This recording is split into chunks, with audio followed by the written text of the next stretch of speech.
Now we get to the fun amendments, the overlooked amendments, which are still part of the Bill of Rights, Amendment 9 and Amendment 10. But before we get there, some background.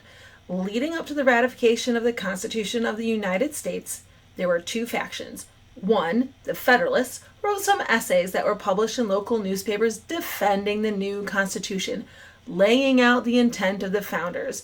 These 85 essays are collectively called the Federalist Papers. Authorship of these anonymously written essays was credited to James Madison, who's also credited as the author of the Constitution itself, along with Alexander Hamilton and John Jay. From the Federalist Papers, we have at least some idea of what the founders were thinking when they constructed our new government. The other faction leading up to the ratification of the Constitution was known as the Anti-Federalists. They did not like the name they were given because they were not anti-federal.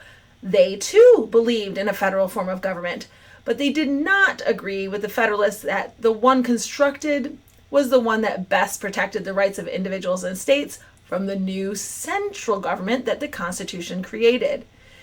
The Anti-Federalists thought the Federalists should instead be called rats, and they would take on the term anti-rats, as they were against ratifying the Constitution as written, and instead insisted on a Bill of Rights before ratification. The Federalists argued that the Bill of Rights was not necessary because the new central government only had the power to do what the Constitution allowed it to do. If it was not outlined in the Constitution, they argued, then the government did not have the power to do it. In fact, the Federalists also argued that a Bill of Rights could be dangerous. If you have a list of rights, the argument goes, it might be construed to mean that those are the only rights citizens have.